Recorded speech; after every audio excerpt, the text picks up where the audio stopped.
Good morning student. Shri Kheteshwar English academy की ओर की online classes में आप सभी का स्वागत है। बच्चों, आपको पता ही है कि मैंने कल क्लास 9th का साइंस सब्जेक्ट का जो टॉपिक बायोलॉजी का फर्स्ट चैप्टर सेल शुरू किया था, उसी को हम आगे बढ़ाएंगे। तो देखिए बेटा, कल अपन ने लास्ट क्लास में हमने बात की थी कि मैंने आपको एक वर्ड बताया था, डिफ्यूजन। क्या बताया था? डिफ्यूजन। एक बार मैं पिछली क्लास का रिवीजन करवा देती हूँ। देखिए बेटा, कल अपन ने बात की थी जो सेल है उसकी स्ट्रक्चर कैसी होती है। जो सेल है उसकी स्ट्रक्चर को देखने के लिए हमने सेल को माइक्रोस्कोप के नीचे रखा और जब उसको देखा तो हमें 3 फीचर्स नजर आए। वो हर एक सेल में नजर आते हैं, ठीक है। उसमें से सबसे पहले का जो फीचर था उसको अपन ने नाम दिया था cell membrane. Cell membrane outermost covering होती है सेल की, जो सेल की शेप को बनाए रखती है, सेल को प्रोटेक्शन का काम देती है, बाहर से आने वाले फॉरेन सब्सटेंस एंड माइक्रोब्स को अंदर नहीं आने देती है और अंदर वाले सब्सटेंस को एक्सटर्नल एनवायरनमेंट से क्या करती है? सेपरेट करती है। ये हम सब कुछ पढ़ चुके हैं और आपको अच्छे से याद भी हो गया होगा। फिर मैंने आपको बात की थी कि जो सेल मेम्ब्रेन होती है वो सेलेक्टिव परमेबल होती है। सेलेक्टिव परमेबल को अपन ने सेमी परमेबल भी नाम दिया था। तो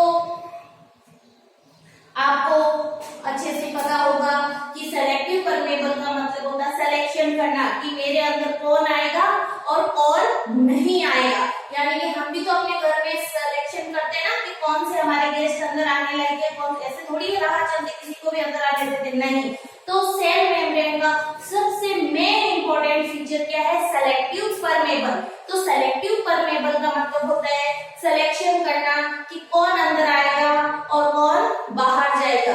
तो मैंने आपको 2 वर्ड की बात की थी। मैंने बोला बेटा हमें सेल मेम्ब्रेन में देखना है ये कौन से सब्सटेंस है जो सेल मेम्ब्रेन के अंदर जा सकते हैं और सेल मेम्ब्रेन से बाहर आ सकते हैं। लेकिन इसको समझने से पहले हमें दो वर्ड्स को क्लियर करना जरूरी है।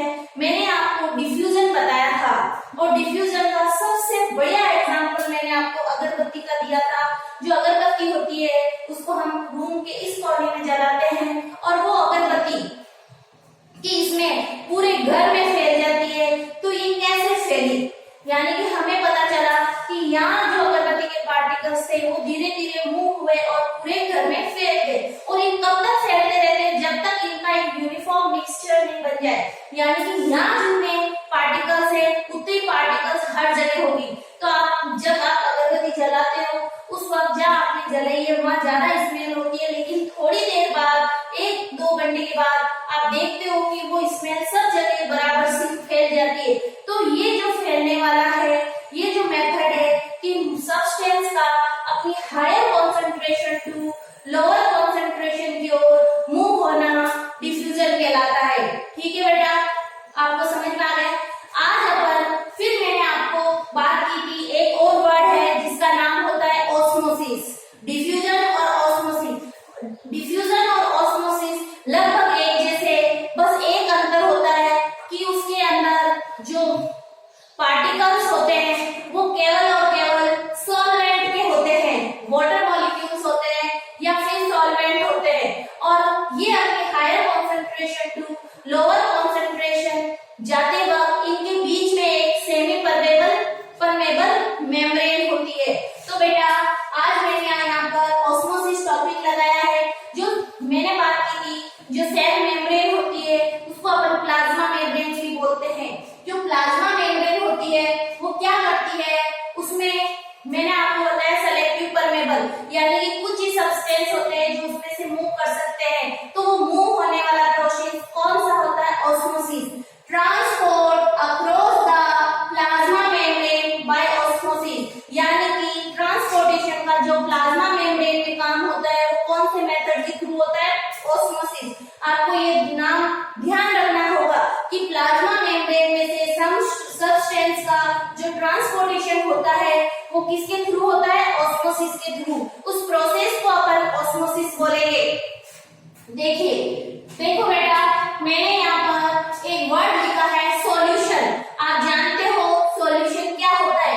सॉल्यूशन जैसे मैंने एक ग्लास वाटर लिया और उस वाटर के अंदर मैंने 1 स्पून शुगर ऐड कर दी। शुगर ऐड करके मैंने उसको मिक्स कर दिया, तो वो क्या तैयार हो गया? सॉल्यूशन तैयार हो गया। लेकिन ये सॉल्यूशन किससे मिलकर बना है? वाटर और शुगर से। तो वाटर क्या है? वाटर की अमाउंट ज्यादा है और शुगर की अमाउंट कम है। वाटर वो है जो शुगर को अपने अंदर घोलता है, तो जो वाटर होगा वो यहाँ पर क्या कहलाएगा? सॉल्वेंट कहलाएगा। और जो शुगर होगी वो क्या कहलाएगी? सॉल्यूट कहलाएगी। तो अपन साइंस की लैंग्वेज में बता सकते हैं जो सॉल्यूशन होता है वो किससे मिलकर बना है? सॉल्वेंट और सॉल्यूट से। एक बार फिर से दोहरा देती हूँ, जो सॉल्यूशन होता है वो सॉल्वेंट और सॉल्यूट से मिलकर बना है। जैसे मैंने सॉल्वेंट के रूप में वाटर लिया है और रूप में मतलब सॉल्वेंट वो होते हैं जिसकी अमाउंट ज्यादा होती है और जिसके अंदर कोई सब्सटेंस घुलता है। जो घोलता है वो कौन होता है? वो सॉल्वेंट होता है और जिसको घोला जाता है वो सॉल्यूट होता है। और जब सॉल्वेंट और सॉल्यूट आपस में मिक्स हो जाते हैं और एक यूनिफॉर्म मिक्सचर बन जाता है, तो उस यूनिफॉर्म मिक्सचर को अपन सॉल्यूशन बोलेंगे। ठीक है बेटा, तो देखो solution is equal to solvent plus solute. जो सॉल्वेंट होता है वो हमेशा वाटर होता है, हमेशा मोस्टली वाटर ही होता है, क्योंकि वाटर में अपन घोलते हैं हर एक चीज, हर एक सब्सटेंस को। तो बेटा आगे बढ़ते हैं osmosis. In osmosis the water molecules, फिर मैंने यहाँ यानी कि ये वाटर मॉलिक्यूल्स हो सकते हैं। Water molecules the solvent molecules, water molecules को अपन सॉल्वेंट मॉलिक्यूल्स भी बोलते हैं। Move from their higher concentration to, हमेशा मूव किधर होंगे? Higher concentration to through a semi permeable selective permeable membrane. ठीक है बेटा, क्या आपको ये टॉपिक क्लियर हुआ है? देखो, in osmosis the water molecule the solvent molecules move from their higher concentration through a semi permeable या सेलेक्टिव परमेबल मेम्ब्रेन। ठीक है, यानी कि ऑस्मोसिस वो प्रोसेस है जिसमें जो सॉल्वेंट के मॉलिक्यूल्स होते हैं या वाटर के मॉलिक्यूल्स होते हैं वो एक सेमी परमेबल मेम्ब्रेन के थ्रू क्या करते हैं बेटा? मूव होते हैं। ठीक है, मूव होते हैं अपनी higher concentration to low concentration through a semi permeable selective permeable membrane. ठीक है, higher concentration to low concentration. यहां पर आप लिख दीजिए लो कंसंट्रेशन।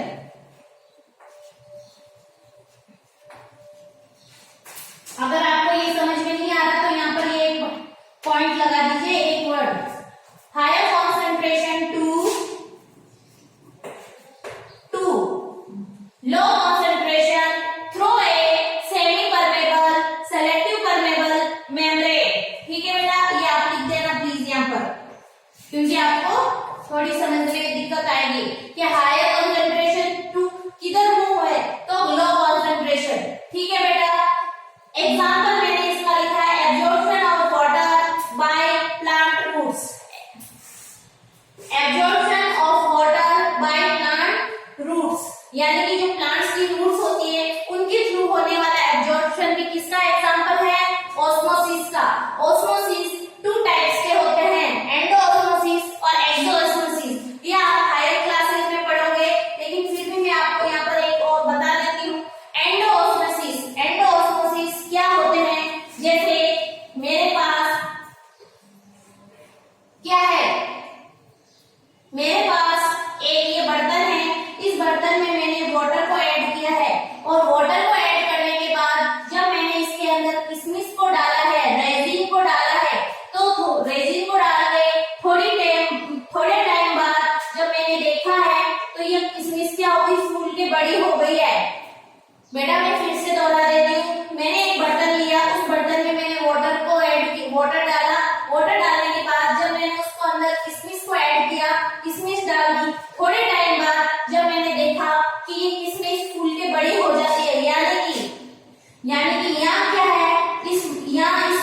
इस बर्तन में बाहर क्या है, वाटर की कॉन्सेंट्रेशन ज्यादा है, तो वो और किशमिश के अंदर वाटर कम है।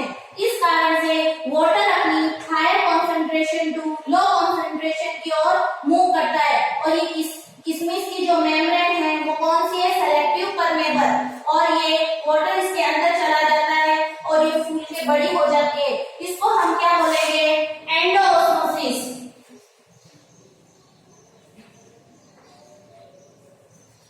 एंडोऑस्मोसिस, ठीक है बेटा।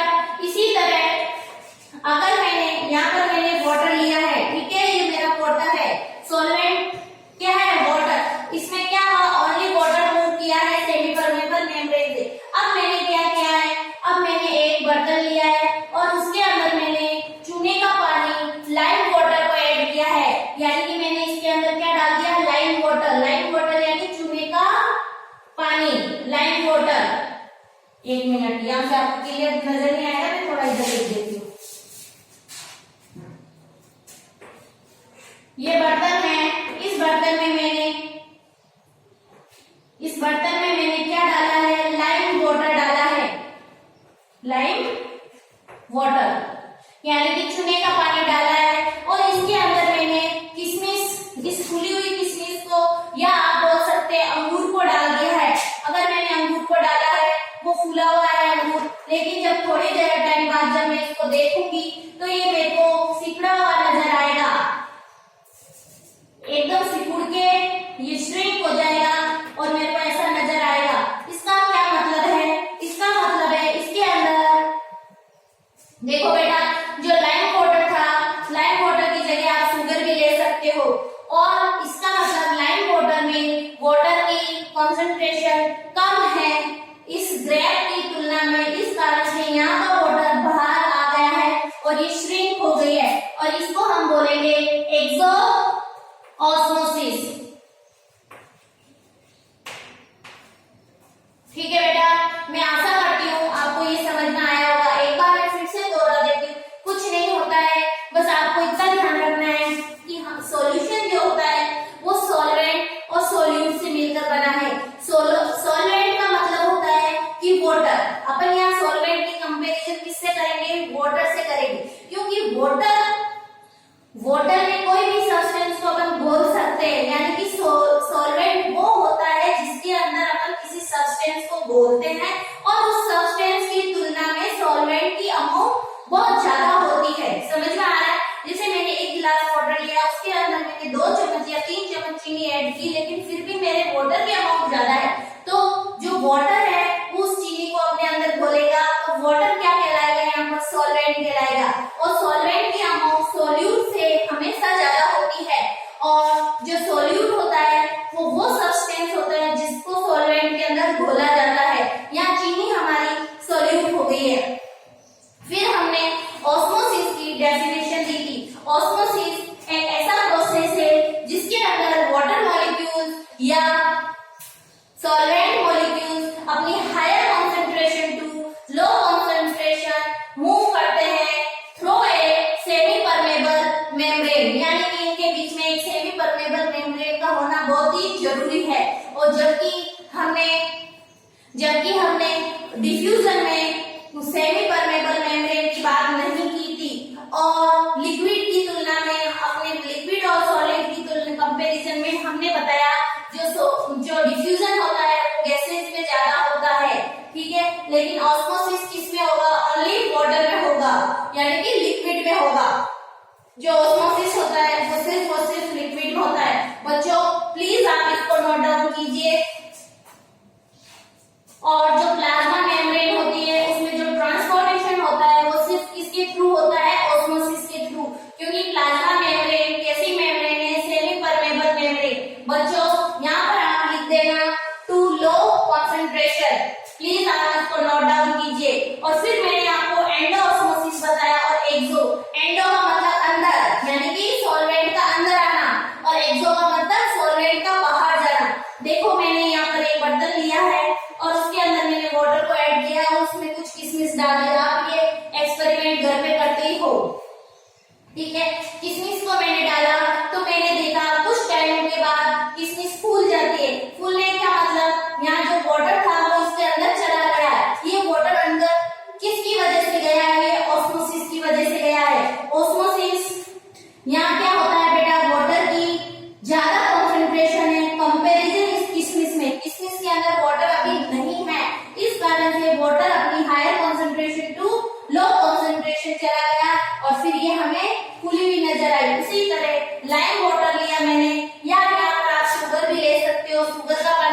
85। ठीक है, तो मैंने क्या किया, इसके अंदर एक अंगूर को डाला।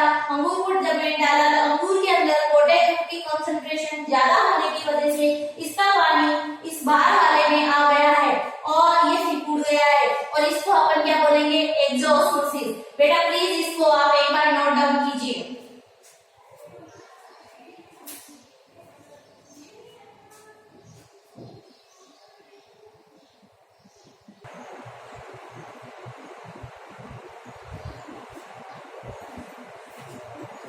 जी हाँ, इधर देखिए, देखो टाइप्स ऑफ सॉल्यूशन। अभी तक अपन ने डिफ्यूजन की बात की, ऑस्मोसिस की बात की, लेकिन बेटा ये आपके इस बार ये ऐड है एनसीईआरटी के सिलेबस में। लास्ट ईयर ये 9th में नहीं थे, लेकिन हमें ये आने चाहिए और इस बार हमारे लिए थे।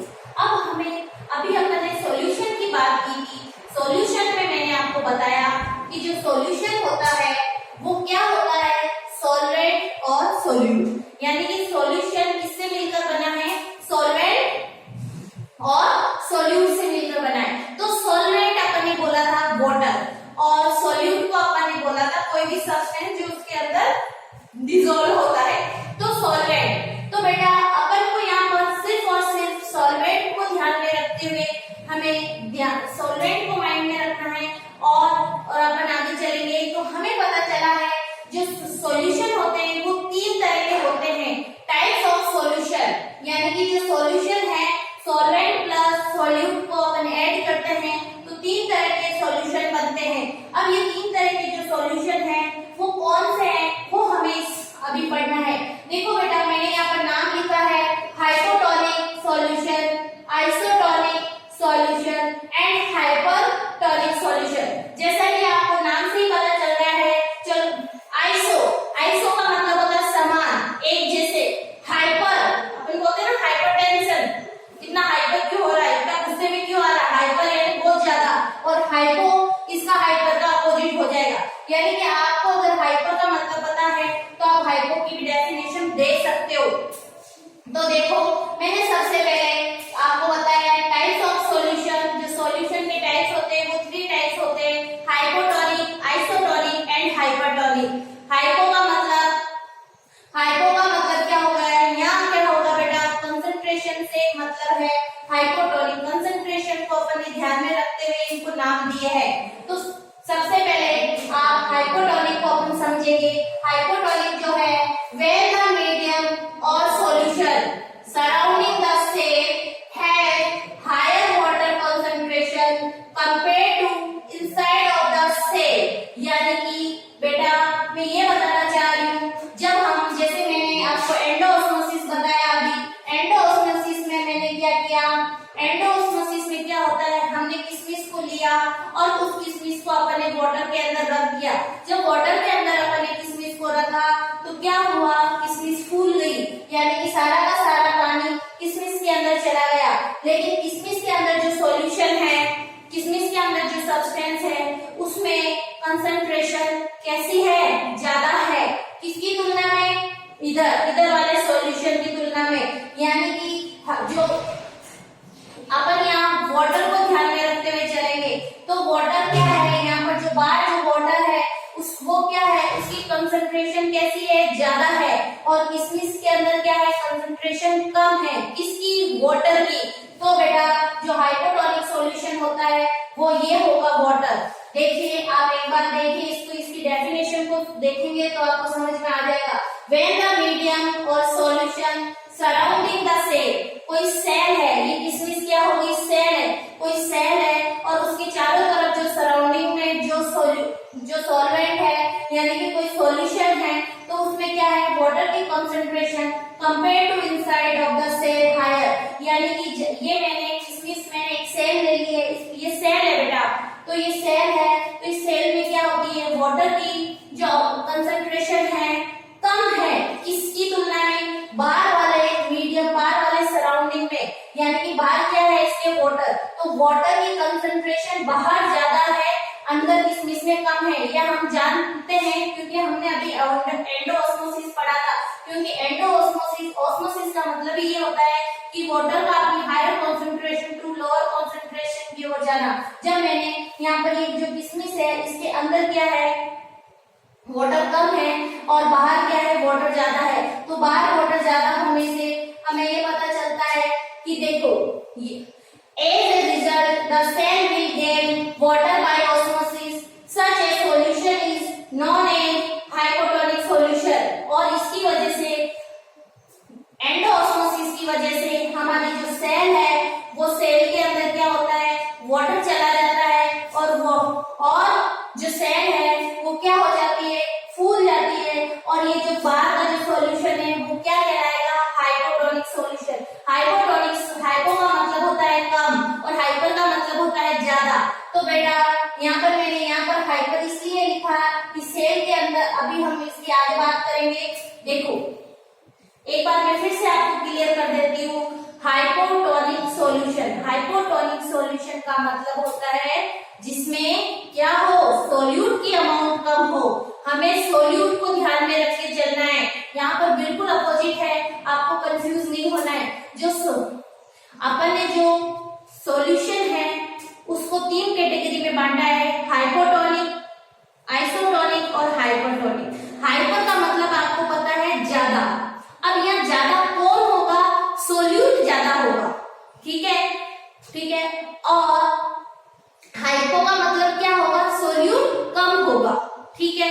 अब देखिए आपको पता है यहाँ पर ये जो किसमिस है, किसमिस के अंदर सॉल्वेंट यानी कि वाटर कम है लेकिन सोल्यूट ज्यादा है, इस कारण मैंने इसको हाइपरटोनिक सॉल्यूशन लिखा है यहाँ पर। लेकिन यहाँ का जो वाटर है उसमें क्या कम है, सोल्यूट कम है, इस कारण से मैंने इसको हाइपोटोनिक सॉल्यूशन लिखा है। हमें इसकी डेफिनेशन में, हमें इसको समझने के लिए सोल्यूट को माइंड में रखना होगा।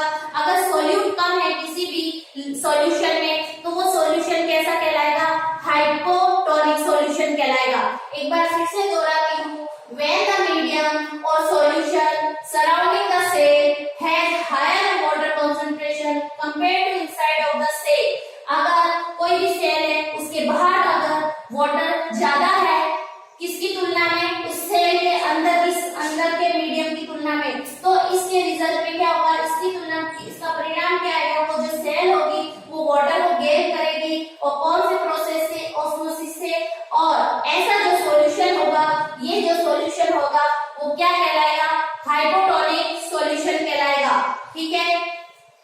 आपको समझ में आया, यानी कि बेटा इसकी डेफिनेशन को समझने के लिए हमें सोल्यूट को ध्यान में रखना पड़ेगा, लेकिन डेफिनेशन लिखते वक्त अपन वाटर का यूज करेंगे।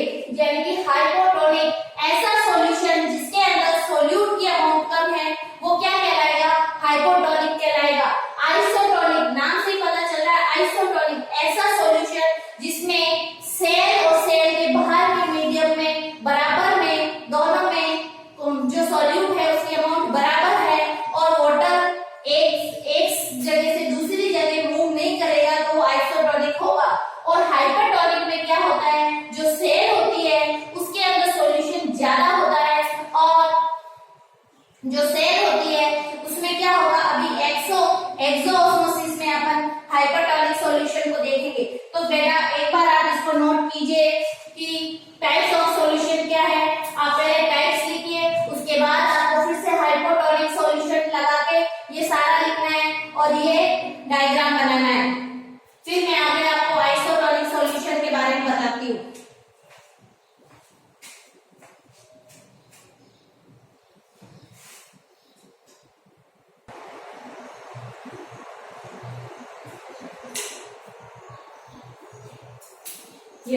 इधर देखिए, अभी अपन ने हाइपोटोनिक सॉल्यूशन पढ़ा था। हाइपोटोनिक सॉल्यूशन वो सॉल्यूशन होता है बेटा जिसके अंदर जो सेल है उस सेल की तुलना में बाहर का जो सराउंडिंग है उसमें वाटर की अमाउंट ज्यादा होती है, ठीक है। इसको अपन बोलेंगे, इस सॉल्यूशन को अपन हाइपोटोनिक बोलेंगे। लेकिन जो हाइपोटोनिक नाम दिया है वो सोल्यूट को ध्यान में रखते हुए दिया है, समझ में आ रहा है, ठीक है। अब देखो आइसोटोनिक, आइसोटोनिक का मतलब रहता है एक जैसा, एक समान, आइसो यानी बराबर, एक जैसा, ठीक है बेटा। अब देखिए isotonic, when the medium is solution surrounding the cell has same concentration of water as the present inside the cell, ठीक है। देखो when the medium और solution surrounding the cell, यानी कि कोई भी सेल है उसके बाहर जो सराउंडिंग है, जो मीडियम है, उस या कोई सॉल्यूशन है, तो वो सॉल्यूशन में वाटर की कॉन्सेंट्रेशन क्या है, सेम है। सेल के अंदर भी वाटर उतना ही है जितना बाहर सराउंडिंग में वाटर है, तो दोनों में सेम होने की वजह से ऑस्मोसिस होगा नहीं, क्योंकि ऑस्मोसिस हम जानते हैं अपनी higher concentration to lower concentration की ओर होता है, लेकिन यहाँ जब वाटर की कॉन्सेंट्रेशन इक्वल है तो कैसे होगा, होगा नहीं। तो ये कौन सा सॉल्यूशन कहलाएगा, आइसोटोनिक सॉल्यूशन कहलाएगा। There will be no net movement of water across the cell membrane, such a solution is known as an isotonic solution, यानी कि इसकी वजह से कोई भी मूवमेंट नहीं होगा, वाटर का मूवमेंट नहीं होगा मेम्ब्रेन के थ्रू, तो ऐसा सॉल्यूशन क्या कहलाएगा, आइसोटोनिक सॉल्यूशन कहलाएगा। देखो हाइपोटोनिक और हाइपरटोनिक में तो वाटर का मूवमेंट होता है, वाटर एक अपनी higher concentration to lower concentration की ओर जाता है। जो हाइपोटोनिक सॉल्यूशन है उसमें वाटर अपनी higher concentration to lower concentration की ओर जाता है, और वो वाटर क्या कहलाएगा, हाइपोटोनिक सॉल्यूशन कहलाएगा। लेकिन आइसोटोनिक में क्या होता है कि दोनों में वाटर की कॉन्सेंट्रेशन इक्वल है, इक्वल होने की वजह से ऑस्मोसिस नहीं होगा। और आप इसको प्लीज नोट डाउन कीजिए, फिर मैं आपको हाइपोटोनिक सॉल्यूशन करवा देती हूँ, अभी नोट डाउन कीजिए।